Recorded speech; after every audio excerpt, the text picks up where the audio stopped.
Hi everyone. So this is not how I normally start a live on Eat Better Feel Better. So for the new members out there, you have joined the right group. This isn't a chocolate eating group, but I have got this piece of chocolate cake with me today because I wanted to discuss how we can avoid eating too much sugary food, because for month 1 of Eat Better Feel Better, which we've gone back to for everybody this month, we are looking at getting a good routine, getting a good mindset, and also balancing blood sugar. So the reason why balancing blood sugar is in the first month of the Eat Better Feel Better framework is because once we can balance our blood sugar, everything else, I promise you, it becomes so much easier. When you're having a high sugar diet, put this down for a second. When you're having a high sugar diet, particularly if you're eating a lot of sugar early on in the day, what happens is, as you'll know from reading the module, your blood sugar spikes very quickly, and instead of having like a gradual spike, you get a really big spike. So say you wake up in the morning and you have, a bowl of Frosties, or even Special K is high in sugar, or a piece of white toast with jam on it and banana. Okay, all these things, they're high glycemic, they're spiking your blood sugar. So straight away your blood sugar goes up, your insulin goes up to bring that blood sugar back down to a good level again. And then you get, instead of it coming back down to where it was before, it actually goes a bit lower and you actually get a sugar low. And suddenly you're craving more sugar. Your body gets on this cycle all day now of sugar high, sugar low, sugar high, sugar low. And that's how cravings happen. That's how it gets really hard to avoid eating these sugary, sweet, starchy, carby foods, the comfort foods that we all go for. When we eat these foods, it's hitting the dopamine receptors in our brain and we're getting a little bit of a dopamine high from it.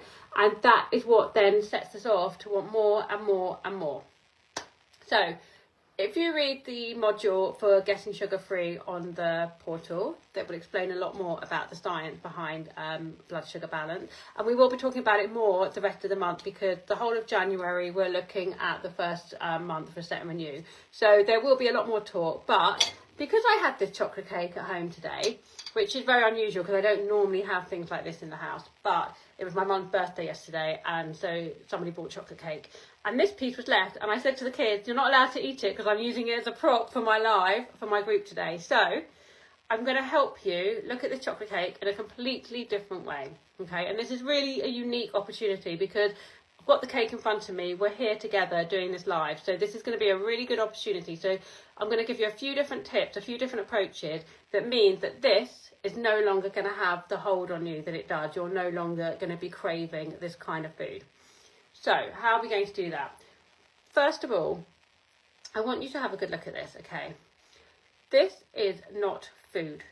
This is industrially manufactured edible stuff, okay? This is not real food. Nature did not make this. It did not grow on a tree. It did not grow out the ground. It was not an animal running around like a chicken, okay? This has been manufactured in a factory. Not only has it been manufactured in a factory, but before it even gets into the factory, it's made in a science lab, okay? The reason being is that the scientists, not the chefs, the scientists want to make this cake the most appealing, delicious, incredible, addictive cake possible. And so they spend hours and hours and weeks creating the perfect chocolate cake. And the way they do that, one of the things that they look for is what they call the bliss point. And the bliss point is going to be different for all different kinds of food. But with this cake, using this as an example, the bliss point on this cake is going to be, they want to make sure that the sponge is lovely and moist. They're going to want to make sure that the icing is really sweet and gooey and sticks to the roof of your mouth or whatever it is. They're going to want to make sure that the chocolate's really chocolatey and that it's just really, really delicious and tasty, and that you eat one bite and you go, oh, it's amazing, and you're going to want more, and it hits those dopamine receptors and suddenly you're craving more and more and more and more. And what it does is it's releasing all these chemicals into your body that make this cake addictive, okay? So just think about how those scientists are manipulating you into eating, to wanting, to buying and eating more and more and more of this manufactured food, okay? This is not real food, okay? So don't be manipulated by the science, okay? Be stronger than that. Eat real food.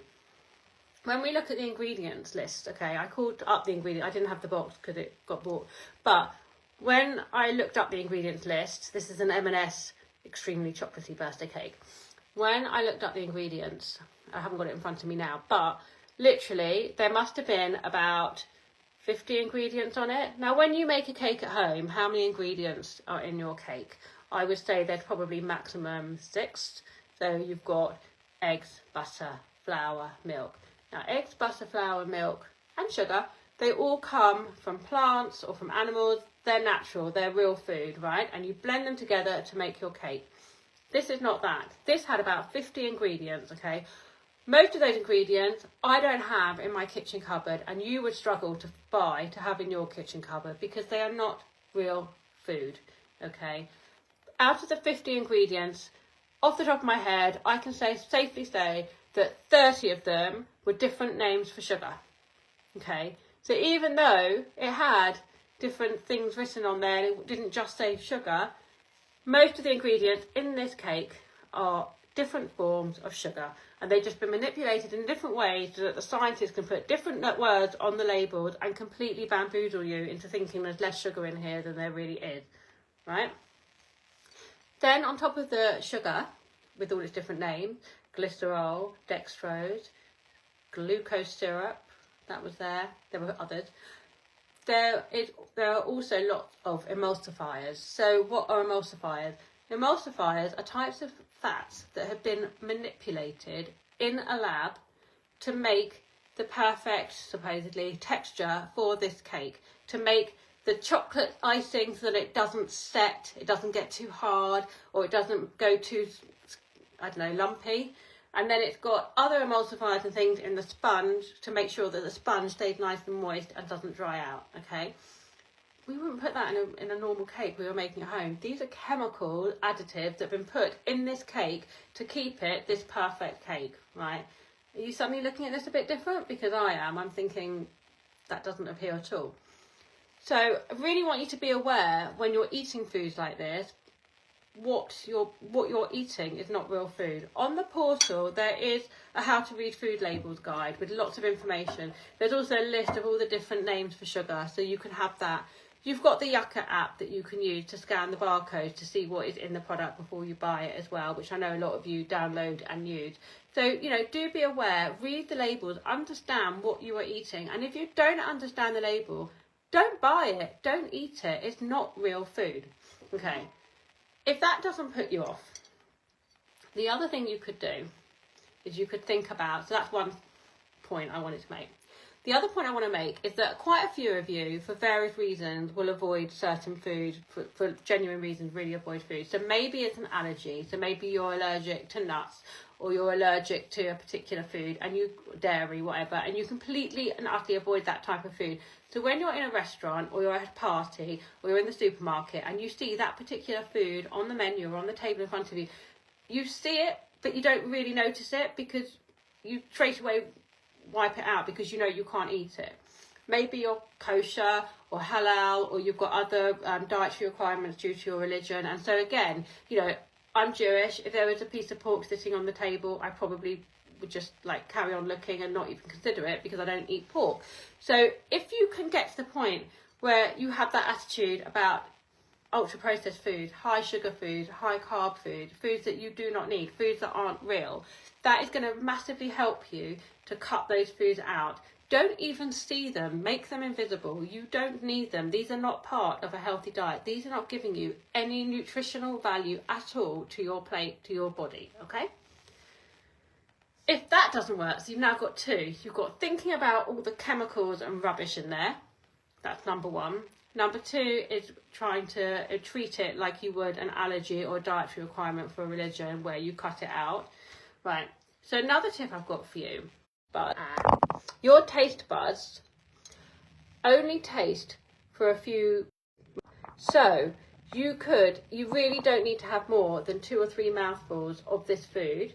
And after that, it doesn't give you any pleasure, it doesn't give you joy. So that whole piece of cake is a complete waste of fat, calories, crap going into your body. You probably need 2 mouthfuls of it max to get any kind of pleasure out of it. So again, that's another trick. If you can't avoid eating it, just have 2 mouthfuls and then stop. Anything after that, you're just not really tasting.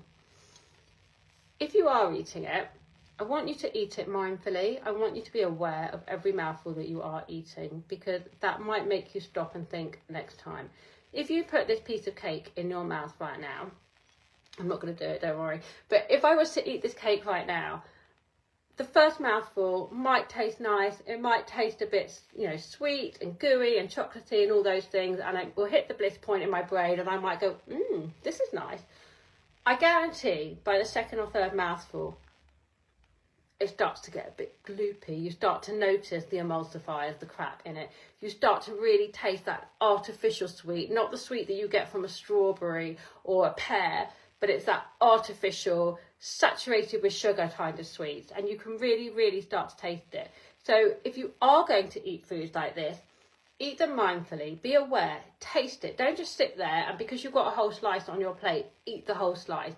Eat 1 or 2 mouthfuls and then really think, do I need this? Do I want this? Is this genuinely giving me pleasure? Is this really something that I need to eat, I want to eat? So that was the 4th tip. So I'm hoping that if you can use all these tips together, next time that you are faced with supposedly temptation of chocolate cake or chocolate biscuit or sweets or, the little chocolates going around the table, or as crisps, Pringles, they're the worst for all the chemicals. But when you look at these foods, I really want you to have my voice in your head reminding you, this is not real food. This is manufactured edible stuff, and you are being completely and utterly manipulated into thinking it's good and to thinking it's tasty when it really isn't. So I hope that helps. I hope that's given you a bit of pause for thought. What strategies can you add to my list that will help people to quit eating junk food? Let me know. Did you see my little Instagram fun of all the junk food that I threw up in the air? If you did, hit it a like, share. I think that's it really. I'm going to let you all go now and enjoy the rest of your evening, and we're going to be talking more about blood sugar balance the rest of the week. I just thought it was such an opportunity with the prop here to do a little bit about mindful eating and being aware of what we're eating with our processed food. So I hope you find that useful. If you found it useful, give me a wave, give me a like, give me some feedback, let me know what you think, and I'll see you all very soon. Have a lovely afternoon.